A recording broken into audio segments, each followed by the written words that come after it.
শুভ বিকেল। ছবিটা কোথায় দিছস? তোমার জন্য ভালোবাসা নাকি ভালোবাসা তোমার জন্য, এই নামকরণটি কিভাবে আপনি আবিষ্কার করেছিলেন? ভালোবাসার মানুষের উদ্দেশ্য করে ভালোবাসার নামকরণ করা হয়েছে। যেমন তোমার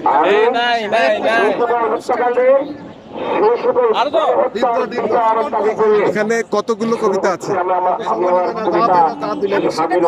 কারণ এটা আমার বইয়ে আমি বিভিন্ন গ্রুপে ক্যাপশন ক্লাব যে লিখতাম সেটা সংগ্রহ করে কতগুলো নাম আমি নিজেও দেখি। আপনি সবচেয়ে পছন্দের একটা কবিতা একটু পড়েন, জোরে জোরে। আমি তো নিজে লিখে আদালতে পড়ার কথা পাই না যে আমি কি লিখছি, এই ধরনের মানে আমি মনে রাখতে পাই না যে আমি কি লিখলাম। বইটি পেতে হলে কত নম্বর স্টলে যাবে?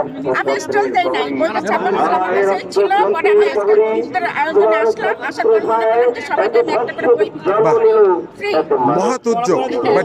যারা সবাই আমার বইটা দেখলো, পড়লো, না পড়ুক হাতে নিয়ে বাসায় গেল, এটাতে আমি খুশি। এবং এটাই একজন প্রকৃত সুসাহিত্যিকের বক্তব্য। কিন্তু সাহিত্যিককে তো বাঁচতে হবে।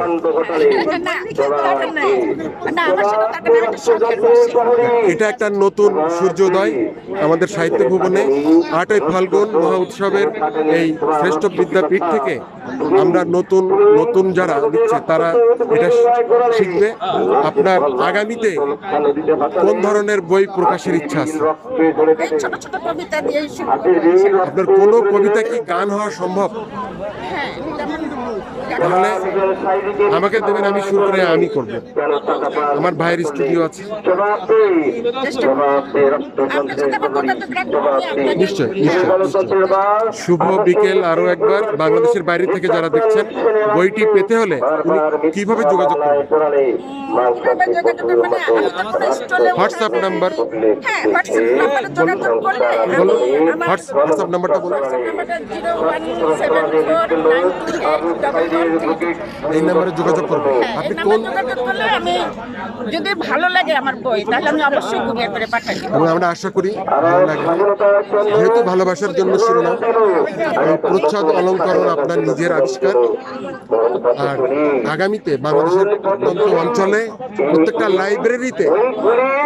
লাইব্রেরিতে যেন আপনার বইটি থাকে। এবং আগামীতে এইভাবে আপনি বেঁচে থাকবেন আমাদের মাঝে একজন কলম যোদ্ধা হিসেবে। আপনাকে ধন্যবাদ। আমার ব্যথার ফুলদানিকে সাবস্ক্রাইব করবেন, লাইক শেয়ার করবেন বেশি বেশি। এটা আমার নতুন চ্যানেল। অসংখ্য ধন্যবাদ।